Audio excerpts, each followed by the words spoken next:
أي ثورة وأي عيد شباب، وقوارب الموت تمخر العباب. أي ثورة وأي عيد شباب، والمتشردون يحوم حولهم الذباب. أي ثورة وأي عيد شباب، والحاكم لديه القصور ذات القباب، والمساكين في دور صفيح ليس لهم باب. فالأموال ذهبت للمسؤولين وحفلات الرباب. لهذا أقسم برب الأرباب أن عمل الحاكم في تباب. فقانون المستعمر لديه من الأحباب بعدما ظنه للأمن استتباب. والحقيقة أنه ظلم وللظلم أسباب، فحكامنا ليسوا من أولي الألباب. فأي ثورة وأي عيد شباب، ونحن لا نرى من الوعود غير الضباب.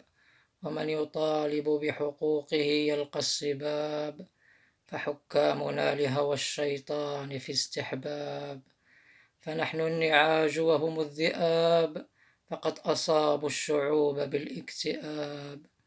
فلا تقول الشاعر اغتاب، هذا مجرد لوم وعتاب، حتى يطبق سنن الكتاب ويكون فعلا صاحب أعتاب. ومن أكثر من الاستغفار وتاب، فمن رب غفور عليه يتاب. أي ثورة وأي عيد شباب، ونحن نرى العجب العجاب، يحظى أصحاب الملايير والمغنون بالإعجاب، والمتشرد يفترش الأرض والدنيا قد جاب.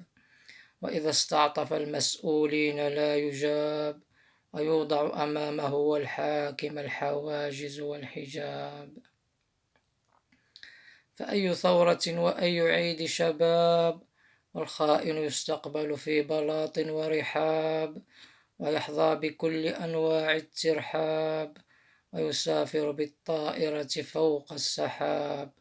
والفقير لم يجد حتى الأصحاب، فقط مع كتابه قد تحاب. فأي ثورة وأي عيد شباب، وظن المسكين في الحاكم خاب.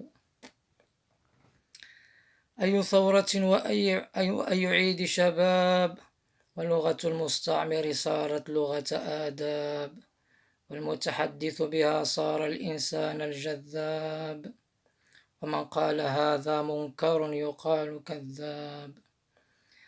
فالعيوب فوق ظهورهم أحداب، والقبح على وجوههم أنداب، والمؤمن يعيش معهم في عذاب، فبينه وبينهم جليد لا يذاب. فأي ثورة وأي عيد شباب، والعديد من الشعب يفترش التراب، بعدما تعرضت دورهم للخراب، صاروا كالكنغر في الجراب، والماء العكر صار لهم الشراب، والمرحاض لم يجدوا غير القراب. عندها أدركوا أن العدل سراب، بسبب حكام يأتون بشؤم الغراب، ويرمون المساكين بالحراب، لأنهم المنافقون الأعراب. فأي ثورة وأي عيد شباب، وعلمانية المستعمر تضرب الأحزاب، والعديد تعدوا 40 وما زالوا العزاب، والعوانس يئسن من الزواج والإنجاب.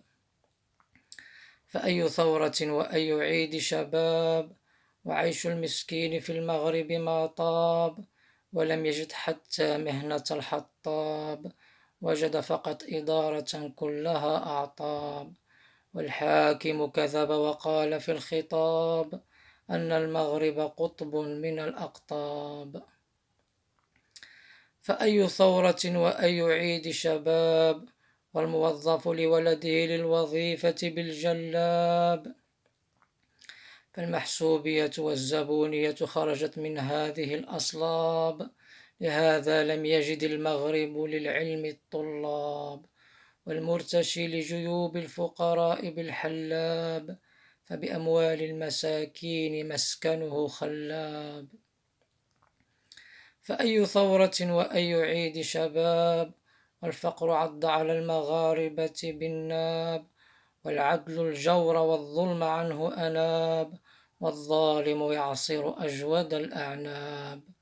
هذا ليس عيدا بل نكبة تنحر الشباب، بخنجر البطالة يا لابس الطربوش والجلباب. السلام عليكم ورحمة الله.